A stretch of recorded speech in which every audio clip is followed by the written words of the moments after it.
जानता हूँ रिश्ते हलाल करने और नेक अमाल करने का हुक्म तमाम रसूलों को दिया गया। हर रसूल को उनके जमाने में ये निदा फरमाई गई। 5 रसूलों को दिया गया हुक्म जिक्र करने का एक मकसद ये है कि रिश्ते हलाल और हमारे साले यानी नेकियों की अजमत और अहमियत उजागर हो। दूसरी हिकमत ये है कि हर नबी अलैहिस्सलाम का अमल उसकी उम्मत के लिए नमूना होता है। यूं जब उम्मत अपने नबी अलैहिस्सलाम के अमल या रिज़्क़ हलाल को निहायत अहमियत देने और नेकियों की तरफ मोहब्बत का मुशाहिदा करे तो अमाल में पैरवी करेगी। जैसे नबी करीम सल्लल्लाहु अलैहि वसल्लम के अखलाक हसना और इबादत और रियासत के वाक़ियात बयान किए जाए तो लोगों को बहुत तरगीब मिलती है। रिज़्क़ हलाल खाने का यही हुक्म अहले ईमान को भी दिया गया। चुनांचे इसी आयत के मुतालिक नबी करीम सल्लल्लाहु अलैहि वसल्लम का फरमान है, अल्लाह ताला पाक है और पाक चीजों के सिवा किसी और चीज को कबूल नहीं कर पाता। अल्लाह ताला ने मुसलमानों को यही हुक्म दिया जो रसूलों को हुक्म दिया। चुनांचे रसूलों से फरमाया, 500 रुपए में कर दिया और अच्छा काम करो, बेशक मैं तुम्हारे कामों को जानता हूँ। कराऊं कोई कम कराऊं ईमान से फरमाया, ए ईमान वालों, हमारी दी हुई सुथरी चीजें खाओ, यानी पाकीज़ा चीजों से मुराद हलाल चीजें और सालिहन यानी अच्छे काम से मुराद शरीयत के अहकाम पर इस्तिकामत के साथ अमल करना है। खुदा की बंदगी व इताअत में इसके हलाल की बड़ी बुनियादी हैसियत है कि तक़वा व खौफ़े खुदा का सबसे अहम पहलू अल्लाह ताला की नाफरमानी से बचना है और नाफरमानी के कामों में रिज़्क़ हराम निहायत शदीद और घिनौना है। अफसोस कि लोग हलाल और हराम की कमाई का ख्याल करने में बहुत बेपरवाह हो चुके हैं। हदीस में बयान करता ज़माने के अशार नजर आते हैं कि लोगों पर एक ऐसा ज़माना भी आएगा जब आदमी ये परवाह नहीं करेगा कि वो जो कुछ हासिल कर रहा है वो हलाल से है या हराम से। हलाल कमाने की बहुत बड़ी फजीलत है, जिसके हलाल खाने वाला जन्नती है।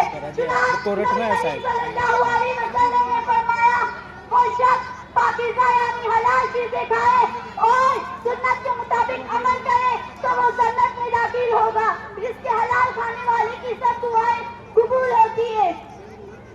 हज़रत साद बिन अबी वक्कास रज़ियल्लाहु तआला अन्हु ने नबी करीम सल्लल्लाहु अलैहि वसल्लम से अर्ज़ किया कि या रसूल अल्लाह सल्लल्लाहु अलैहि वसल्लम, आप दुआ फरमाएं कि अल्लाह ताला मुझे मुस्तजाबुद दावात बना दे, यानी मेरी सब दुआएं कबूल हो। रसूल अल्लाह सल्लल्लाहु अलैहि वसल्लम ने फरमाया, लुक़मा हलाल अपने लिए लाजिम कर लो तो मुस्तजाबुद दावात हो जाओगे। पाकीज़ा रिज़्क़ खाने का हुक्म परवरदिगार आलम ने यूं दिया, ए ईमान वालों, हमारी दी हुई सुथरी चीजें खाओ और अल्लाह का शुक्र अदा करो। अगर तुम उसी की इबादत करते हो, नाहक माल खाने और खाने का छड़ी में लोगों को घसीट कर माल बनाने वाले को यूं मना फरमाया और आपस में एक दूसरे का माल नाहक ना खाओ और ना हाकिमों के पास उनका मुकदमा इसलिए पहुंचाओ कि लोगों का कुछ माल नाजायज तौर पर जानबूझ कर खा लो।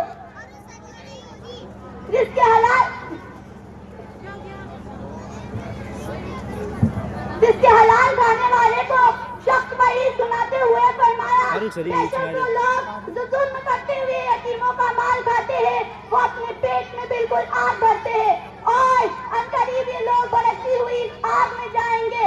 अमानत की अदायगी के मुतालिक हुक्म दिया, बेशक अल्लाह तुम्हें हुक्म देता है कि अमानतें जिनकी है उनको सुपुर्द करो।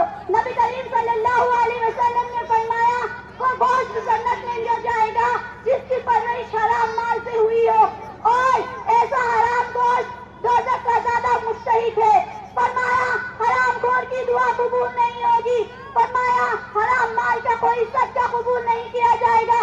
फरमाया, रिश्वत लेने वाला और देने वाला जहन्नमी है।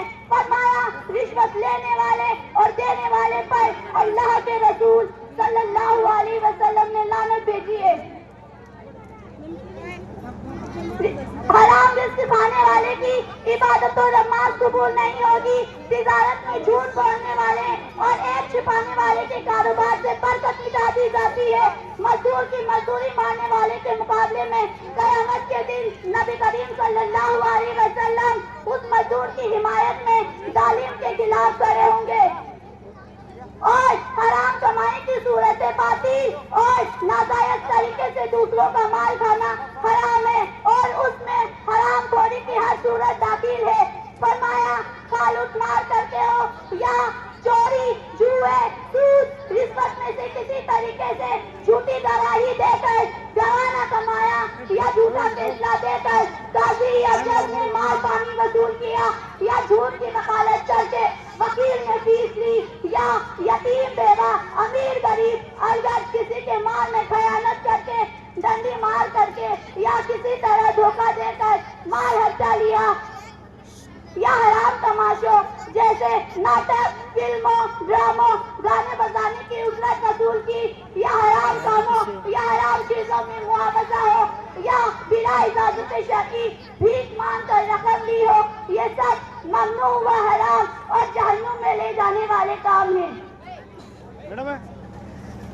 اللہ تعالیٰ تمام مسلمانوں کو رزق حلال کھانے اور حرام رزق سے بچنے کی توفیق عطا فرمائے.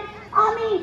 آیت میں مزید فرمایا گیا وَعْمَلُوا الصَّالِحَاتِ اور اچھے کام کرو. یہ حکم اللہ کے رسولوں کو دیا جا رہا ہے جس سے معلوم ہوتا ہے کہ انبیاء کرام علیہ السلام پر بھی عبادت فرض تھی. لہذا کوئی شخص روحانیت کا کیسا ہی بلند درجہ حاصل کیوں نہ کر لے وہ عبادت سے بے پرواہ نہیں ہو سکتا. لہذا جو لوگ فقیروں کا لباس اوڑھ کر اور صوفیہ کا شلہا جیسی شکل صورت